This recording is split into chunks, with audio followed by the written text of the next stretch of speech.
In this video, I am going to show you on how you can use ClickUp for task management. So, without further ado, let's begin. First, open your web browser and go to app.clickup.com and log in to your ClickUp account. Once you're inside the main dashboard, you're going to go to the top left right here and then click here to create. Now, you can create a task management view or project from scratch, but I got an easier way. It's to use templates provided by ClickUp. Now, on the search node, simply type in task management. And as you can see, there would be numerous featured templates provided by ClickUp that you can use.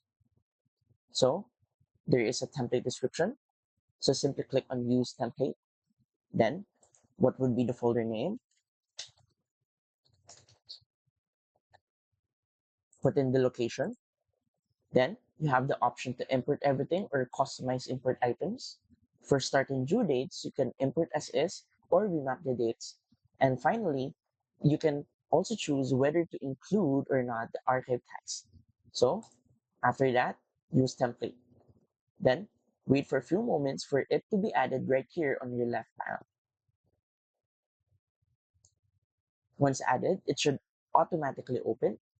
And as you can see, the task management template already has a board for to do, in progress, and completed tasks, a, a list of all your tasks, and even a progress board right here. And since you've already used this template, you can now edit this and customize however to your liking. And that's it. So if you find this video helpful, please don't forget to click like, share, and subscribe to the channel for more helpful video tutorials. If you want to support our channel, click below to see our affiliate links. Thank you and goodbye.